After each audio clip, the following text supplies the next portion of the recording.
La Bible quotidien, le verset du jour. Proverbe chapitre 11, le verset 14, version Bible en français courant, je cite. Un peuple périt quand il n'est pas dirigé. Un grand nombre de conseillers assure la victoire. Fin de citation, glorifions le Seigneur. Le verset du jour proclame l'importance de la direction sage et des conseillers avisés pour la prospérité d'une nation ou d'un groupe de personnes, même d'une communauté. Bien-aimés, le premier aspect du verset nous rappelle que le leadership est crucial pour la survie et la prospérité d'une nation ou d'une communauté. Un peuple sans leadership est vulnérable aux divisions, à la confusion et à la désorganisation. Pour exemple, regardez un peu comment est-ce que nos cercles sont dirigés aujourd'hui, de la famille nucléaire jusqu'à la nation en passant par nos communautés religieuses.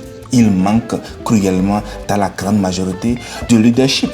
En fait, le leadership compétent fournit une direction, une vision et un sens de la cohésion qui sont essentiels pour maintenir l'unité et atteindre des objectifs communs que nous avons d'ailleurs dans nos communautés. Le deuxième aspect du verset met l'accent sur l'importance des conseillers. Le fait d'avoir de nombreux conseillers sages et expérimentés, mais sages et expérimentés bien sûr, est un atout précieux. Ils apportent, ces conseillers, une variété de perspectives, de compétences et d'expertise, ce qui améliore, chers amis, la qualité des décisions que nous aurons à prendre.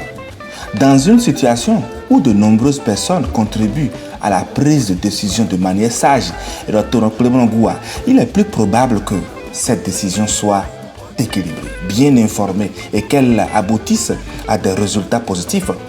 Dans la Bible, Proverbe 15, verset 22 nous dira « Les projets échouent quand il n'y a point de conseil, mais ils réussissent quand il y a beaucoup de conseillers. » Mais dans nos vies personnelles, bien-aimés, cela nous rappelle l'importance de chercher des conseils de personnes sages. Mais je mets l'accent sur des personnes sages, pas de n'importe qui. Lorsque nous prenons des décisions importantes, la sagesse collective peut nous éviter des erreurs coûteuses. De plus, cela nous encourage à être des conseillers aussi à notre côté sages pour les autres, contribuant ainsi à leur bien-être et à leur succès. Mais de tout cela, chers amis, je m'attelle que le bon et véritable conseiller, c'est le Saint-Esprit.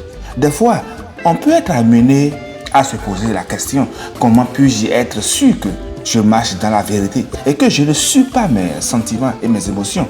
Je crois que la réponse se trouve absolument dans la patience.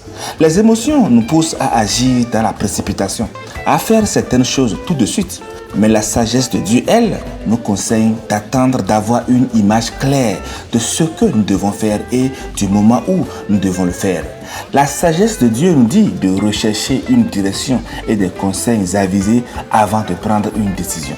Nous devons être capables, bien-aimés, de prendre du recul et de regarder notre situation du point de vue de Dieu, de fonder nos décisions sur ce que nous savons plutôt que ce que nous ressentons.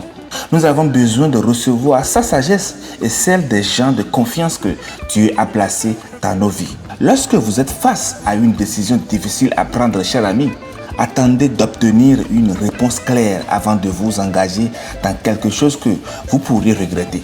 Les émotions sont merveilleuses, mais elles ne doivent pas prévaloir sur la sagesse et la connaissance. Recherchez la direction de Dieu, chers amis, et laissez Dieu vous montrer ce que vous devez faire. Psaume 32, le verset 8 nous dira « Je t'instruirai et je te montrerai la voie que tu dois suivre. Je te conseillerai, j'aurai le regard sur toi. » Et Ésaïe 30, le verset 21 nous dira « Tes oreilles entendront derrière toi la parole qui dira « Voici le chemin, marchez-y, car vous irez à droite ou vous irez à gauche. » Bien-aimés, voilà comment l'Éternel nous instruit. Voilà comment l'Éternel nous conseille. Tâche de ne pas l'oublier.